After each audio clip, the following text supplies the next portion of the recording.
I'm going to take you back a short distance in my life, 82 now. Many years ago, I was born in Atlantic City on Illinois Avenue, 509. The house is still there. 3 blocks away, my sister and I attended school at the old West Side School. It is now Christ Gospel Church in the 600 block of Ohio Avenue. What happened there helped to shape our lives with the arts.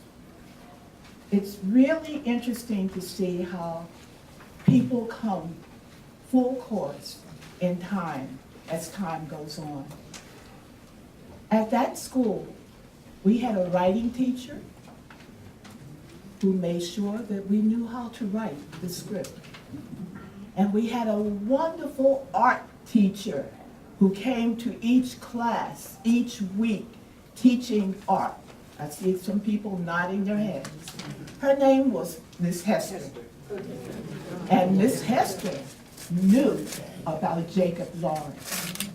And so she showed us pictures, and she talked about this wonderful man from Atlantic City on Arctic Avenue and where he was born. I was mesmerized. I never forgot it. I never forgot the pictures that she showed. Now, many years later, after the new school, West Side Complex, was built, one day I happened to be reading a Philadelphia paper, and it said Jacob Lawrence was going to be at the Museum of Art in Philadelphia. I said, I know him.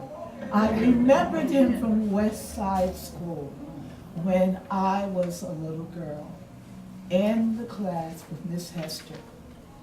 Well, I quickly cut the paper clipping out to hold on to it, and I quickly made arrangements to get a bus.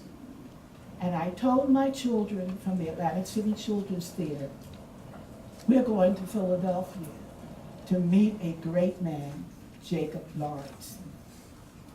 And you can only go if you study these pictures and papers that I give to you about his life.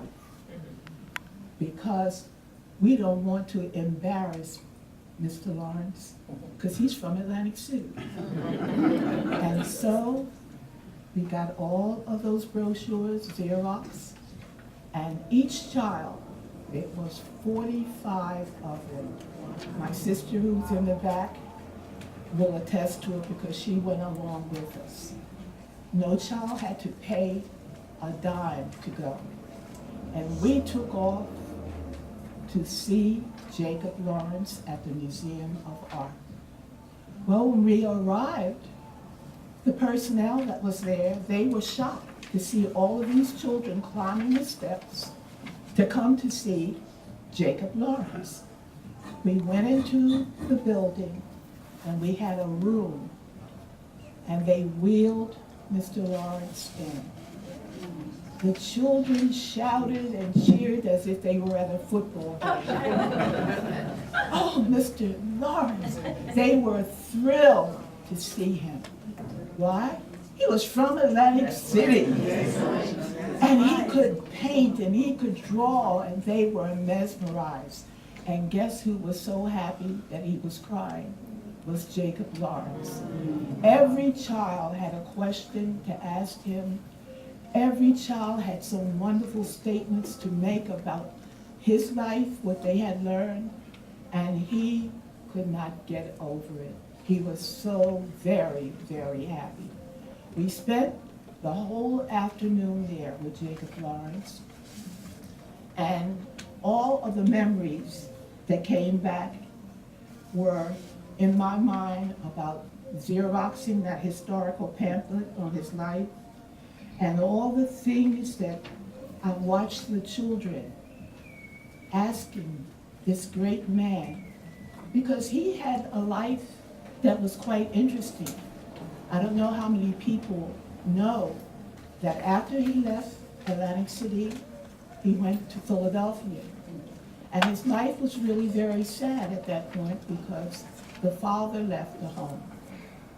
And it was a very bad time for the mother because there were three of them all together, his brothers, and they were put in foster homes. And they stayed in foster homes and they were separated. But by the time Jacob got to New York, Harlem, he found his mother. And at that time, he was 13 years old. And his mother was afraid at that time that he was going to end up with the wrong crowd. So she put him in a class for art. And that was the beginning of him moving on with his career. He had a great career and still has a great career. He became a professor and he was well schooled in colleges across the country, and he gave so much to his students and to the people that loved his art. He was impressed by his own work. He never thought it was that grand. And I can remember the house where he was born. I was a little girl, but those houses are where Renaissance Plaza is. And they were not called apartments, they were two-story homes.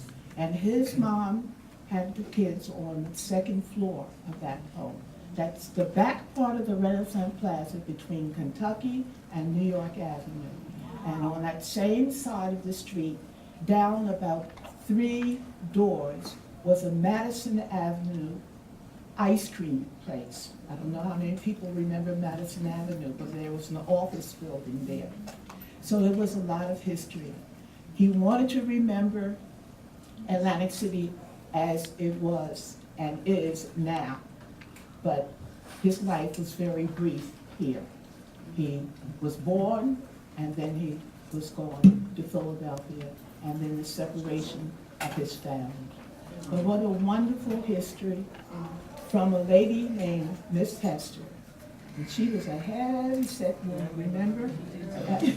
And she was a great artist, and she would make sure. That was a period in our lives when we were growing up where we were surrounded in that area with teachers, the butlers, the lambs, and but every teacher wanted to make sure that you learned. They were not going to have anyone say that they were in that class. And they would tell you that. We're not going to tell anybody that I was your teacher. They wanted to be sure that you learned. And that, back in the 1940s, was my history with Jacob Lawrence before I knew all of this work was going to be done by this great man.